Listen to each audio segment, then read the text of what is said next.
Happy rainy Wednesday, everybody. Here's what's coming up tonight on Now. We're going to dig deep on question one about the proposed casino in York County. Lots of questions. We'll try to get some of them answered for you. And a Bates grad who was killed in action overseas. They're trying to memorialize him, but a Marine is running into some roadblocks in the process. Also, Katie Ortiz has been laughing at this website all day long. We're going to tell you why that is. This is News Center Now.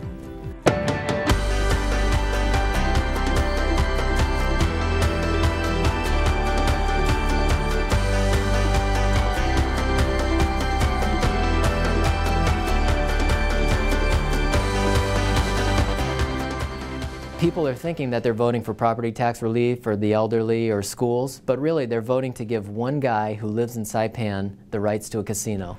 Competing question one campaigns are getting feisty with only a few weeks left until Election Day.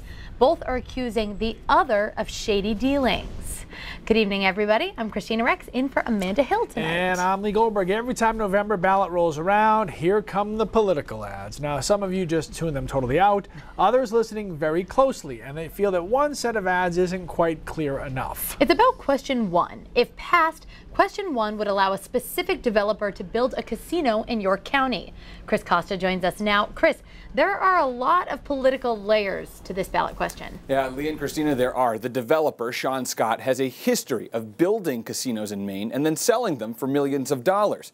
In addition, Scott is under investigation by the state's Accountability Office, OPEGA. They are looking into the sources of the campaign's funding.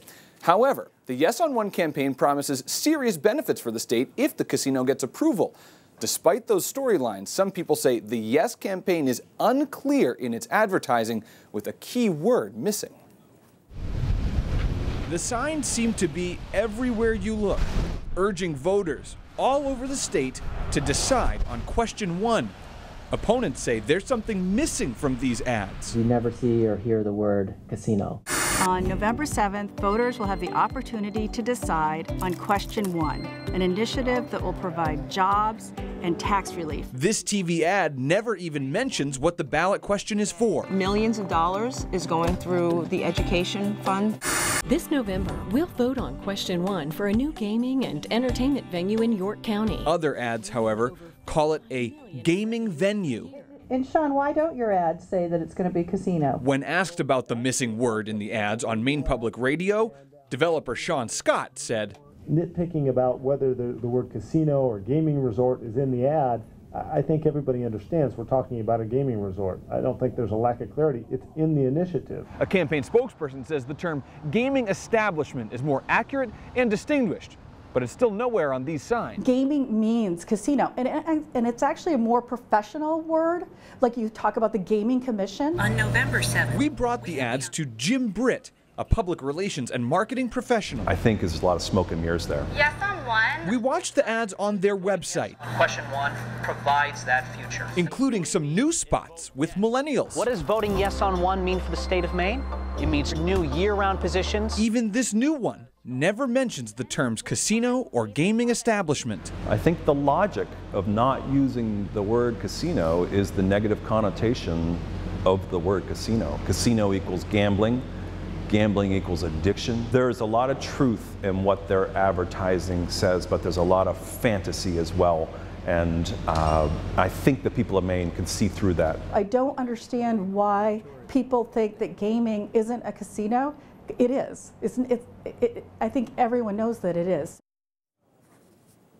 Now, the actual ballot question repeatedly mentions the term casino. The pro-casino group, Progress for Maine, sent out a notice to Portland television stations accusing their opposition of advertisements that defame Sean Scott and his businesses. They asked us to pull the No on One ads, which is not uncommon during election season. The No on One campaign is funded in part by Churchill Downs, the company that owns Oxford Casino. Now, when we asked about their involvement in the question one debate, a spokesperson for the campaign says they're not worried about losing revenue to a competing casino, but that the current Citizens Initiative only allows for Scott to build the casino in York County, and they worry he will build the venue and then sell it and leave Maine. Lee and Christina. All right, Chris. Yeah, a lot of layers to this onion here, and there are two campaigns that are throwing a lot of shade around each other as well online. So if you just Google Question 1 Maine and spell it out, O-N-E. The first sponsored post is wickedshady.com, funded by Bad Deal for Maine, the only No on One political action committee registered in Maine, which, as Chris just said, is mostly paid for and organized by Churchill Downs, the owners of Oxford Casino. But it appears Yes on One is clapping back today. If you Google Question 1 Maine, that's the numerical 1. The first two sponsored results are Progress for Maine and WickedBadTry.com, an obvious rebuttal to WickedShady.com. Paid for by a pro-York casino PAC. It points out that WickedShady.com is in fact paid for by a committee organized by a competing casino company. Okay, I'm confused. So if you're a longtime Maine voter, like I happen to be, you might have a hard time keeping track of all these different ballot questions. I mean, it's understandable because there are new questions every single year, and they're usually referred to by their numbers on the ballot. So we asked you on Facebook today, without looking it up, could you tell us what Question 1 is for? Most of you know it's the casino ballot question, and a lot of you seem to have made your choices already. But Steve says these questions are always too complicated, and they all contain hidden agendas while stretching the truth. But Deb asks, does it even matter? If we don't vote the way the government officials want, they'll just change it, ignore it, or repeal it. And tonight on News Center at 5:30, Sean Scott, that's the developer who would build the casino if this referendum does pass. He's going to be live in studio, and we'll also be streaming that interview live on our Facebook pages. All right, if you've been hiding indoors today, good move, because the rain was coming down. Lucky Keith gets to be out in it now, but it doesn't actually look too bad. Keith, how you doing out there? Yeah, you know what, Christina, it's not that bad. We're in Topsom now, right on the Androscoggin, and we had some heavier bands of rain, obviously, earlier. Things have started to settle down. You can see on the radar that the Brunswick area is generally in the light rain zone, but we have some heavier stuff. If we broaden the picture out, you'll see a lot more in the way of precipitation streaming now into down east Maine, and I think down east is kind of the focus here over the next couple of hours and really into tomorrow, with some of the heaviest stuff streaming in over the Gulf of Maine, and the gusty winds will be strongest there as well. Look at this moisture transport that we have coming all the way basically from the Gulf of Mexico into the Gulf of Maine. That moisture is transporting itself and then getting down into the lower atmosphere. That's where we're getting that heavier rain from. The thing that struck me just being outside here for the past few hours is how humid it is. These dew points are in the low 60s, upper 60s reported down across southern parts of New England, which are some record dew points. Now, it is worth noting that the dew point records don't go back all that far, but there are some pretty strong ones out there. So heavy rain continues tonight over the mid-coast into down east Maine. Again, I think it focuses itself over down east by tomorrow. That's where we see the heaviest rainfall and the heaviest wind gusts. They could be 45 miles an hour through tomorrow afternoon, tomorrow night. Finally, we get this out of here as we head into Friday. Guys, we do have a nice weekend coming up. That's the positive news. Believe it or not, perhaps a bigger rainstorm than this, though, coming for next week. So maybe I'll stay inside next week. Yeah. Good week to be in. Thanks so much. All right, other news, a spokesperson for the Bush family says that former President George H.W. Bush apologizes to actress Heather Lind for an incident where the president allegedly touched her inappropriately and told a dirty joke.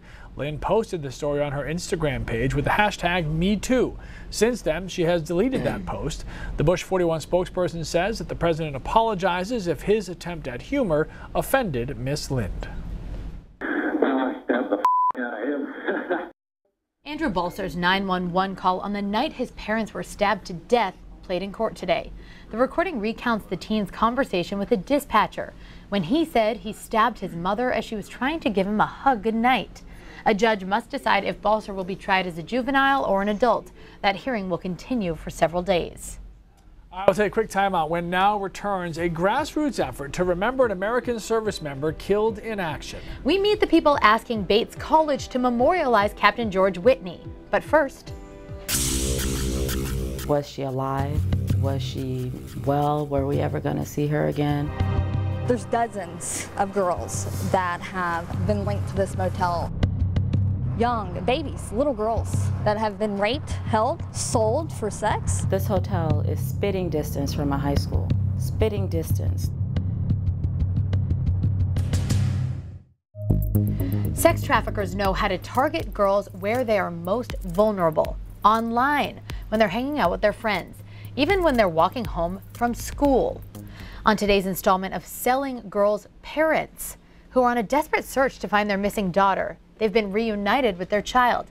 They found her at a motel across the street from the high school she attends, where she was being sold for sex. And now they're on a hunt of a different kind, a desperate search for treatment to help their child overcome the trauma that she experienced from her time on the streets.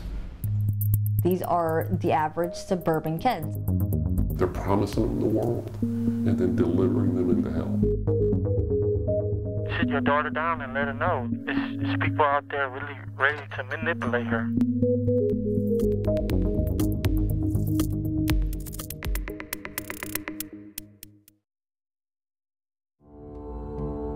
Was she alive? Was she well? Were we ever going to see her again? The uncertainty was horrendous. You don't sleep, you don't eat, you're out driving around. You don't know what you're gonna do if you find her.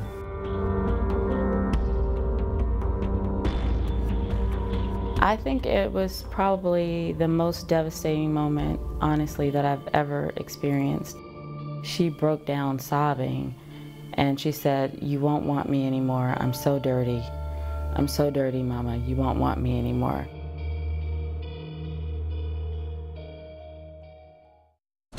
Okay, these are ones that I personally worked. 14, 16, 12. 12 years old. 12. And she's not the only 12-year-old that we've done there.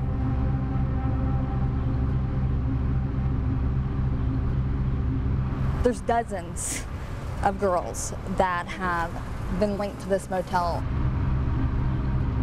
Young babies, little girls that have been raped, held, sold for sex.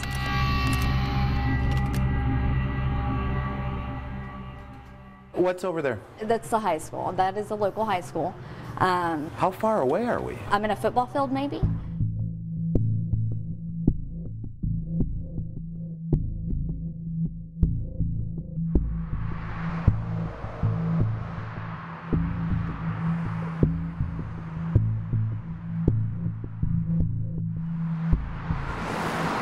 We're close enough for the kids when they go on their lunch break, they can come over here and party or get whatever they want. It can be, hey, I'll give you some drugs, you know, but come back and get more kind of thing. So the kid's gonna be like, oh, I just got free marijuana. I'm gonna come back and go get free marijuana. You know, it may happen 2 or 3 more times, and then bam, the drug dealer's gonna say, hey, you know what, you owe me a debt, now you've got to pay me off. And the way they pay off the debt is to turn a trick. I'm talking about a child that is forced into sex slavery. It's gonna be a long road to recovery. They come home and you don't have the resources to handle their issues. She's been through some things that people just aren't supposed to go through. She's just not doing well. She's got PTSD. She's got acute sexual trauma from her time being on the streets. My child thinks that I will not love her. She doesn't want me to hug her because she's dirty. There's no way that I can talk her out of it. She's got to get professional help.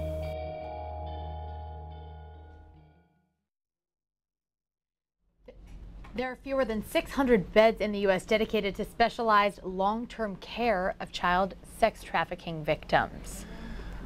27 states don't have any beds for long-term recovery at all, which is unbelievable. And this past week, we have certainly learned a lot about the traffickers, but who are the buyers? Who are these disgusting people handing over money in exchange to get these girls? Tomorrow, we get a first-hand account from one of these men, and we hear why he committed these crimes. Now we'll be back right after this. Captain George Alexius Whitney died on December 8, 2016, while serving the U.S. overseas in Afghanistan. Before he joined the Marines and then the CIA, Captain Whitney was a student at Bates College in Lewiston. According to his obituary, he was a starting fullback in football, starting midfielder in lacrosse, and he even graduated cum laude with a major in classics. But a fellow Marine noticed that other than an announcement in the Bates community, Captain Alexius's legacy is not memorialized anywhere else on the entire school's campus, and that is something that his brother-in-arms wants to change. We would create it, we'd fund it, and then we'd ship it up there, and they could unveil it. We didn't want any of the press or anything. They could, take credit for everything. A 3-foot bust of Captain Whitney, set upon a marble base with a plaque honoring all Bates fallen veterans. That's what fellow Marine Steve Arango was looking to deliver. He came up with the idea to honor his fellow Marine after reading a New York Times article about his death. I'm not asking for them to change Bates College to Captain Whitney College. I just want one 3-foot spot for a bust. A 3-foot spot where students and faculty will pass by and learn about a fallen service member from their own community. Arango has emailed with the school's president and had conversations with several other administrators. He says they've neither accepted nor rejected his proposal. His last email from the school's president simply said, "Thank you so much for this additional information." But this hasn't stopped Arango from his mission. For Marines, no's not really an option. We're a little stubborn. Now, Bates College isn't opposed to honoring Captain Whitney at all. In fact, in an email to News Center, a spokesperson said the school is looking to memorialize him with the establishment of a financial aid fund, which will honor him and provide an ongoing legacy in his name. Stephen Arango says he's been in touch with the Bates alumni who are trying to put that scholarship together. And he says they're all in agreement that just a scholarship isn't enough. If we just give $1 million, the only people that are going to know about Captain Whitney and that scholarship are the kids receiving that money. No one else is going to know who Captain Whitney is, and no one's going to know the sacrifice he made. But if there's a bust on campus, parents, students, professors, faculty are going to walk by. They're going to see Captain Whitney. They're going to read the little plaque that we're going to have and says what he did and why he gave his life. Arango says he's not willing to give up until Captain Whitney is memorialized in a tangible way on campus for giving the ultimate sacrifice. Arango has both a GoFundMe page and a petition online with almost $3,000 raised and almost 2,000 signatures. I spoke just a little while ago with a spokesperson from Bates, Sean Finlan. He says nothing has been officially decided and that they're still in the early talks, but that the school typically prefers gifts that will directly impact students, like a scholarship.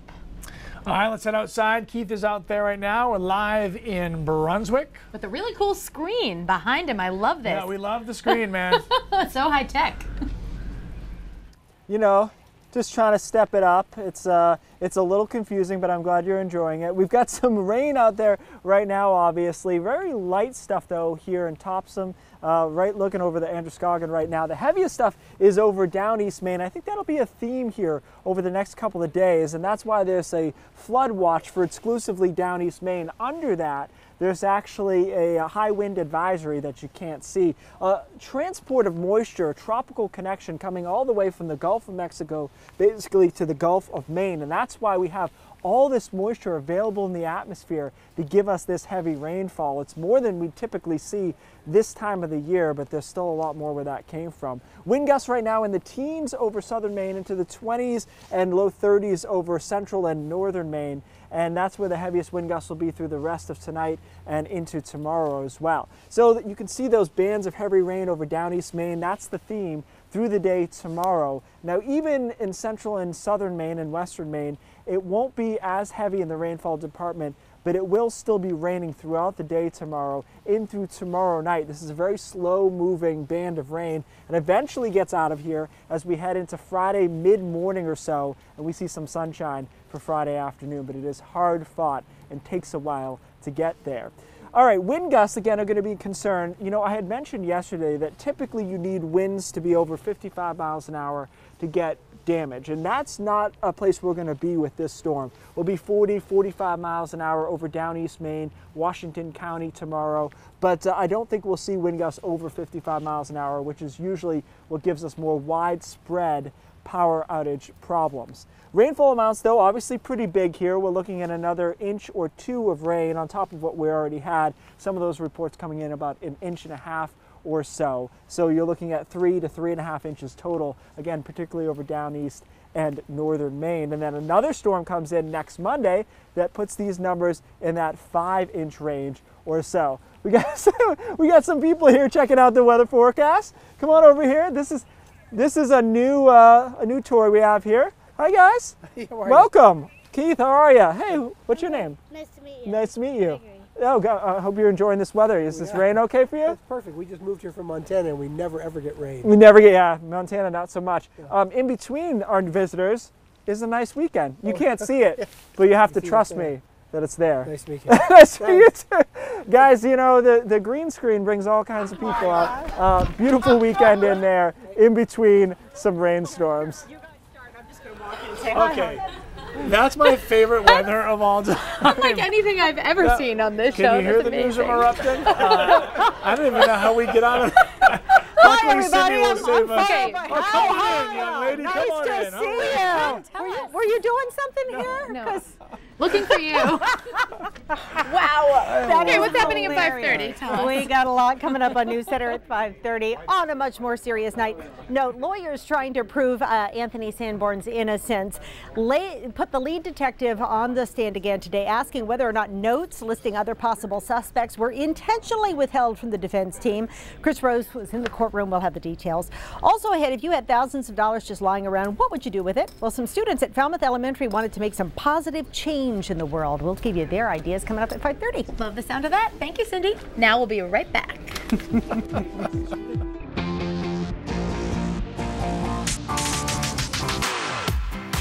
We're going to end now tonight with fake news that will have you busting a gut. And contrary to what you might believe, I'm not talking about us.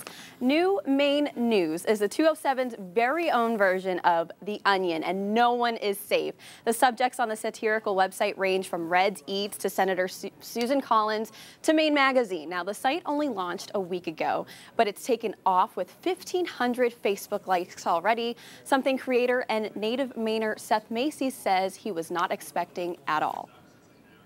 How do you come up with the story ideas? I'll like read a news story online, or I'll just be thinking of nothing in particular and it'll like pop into my head, and then I'll just start writing it down. Your inside jokes with your group of friends are the funniest because you're the only ones who get them. So I've just got like all these Maine inside jokes that thankfully, you know, there's only, what, 1.5 million of us, so we can all be this close group of friends and have our little inside jokes. And Portland Mayor Ethan Strimling is laughing at his own expense on his Facebook. He shared the story about him calling out New York City and not Portland during, for lack of a better term, late night activities. So in a statement to News Center, Strimling says, although I am certainly envious of the power Bill de Blasio holds and his ability to implement meaningful change for the people of NYC, I need Portland to know that you are my first and only love. This is only going to get more ridiculous from here. I know. That's a perfect ending to this kind of show that we've had, so that's perfect. Amazing. The News Center at 5:30 starts right now.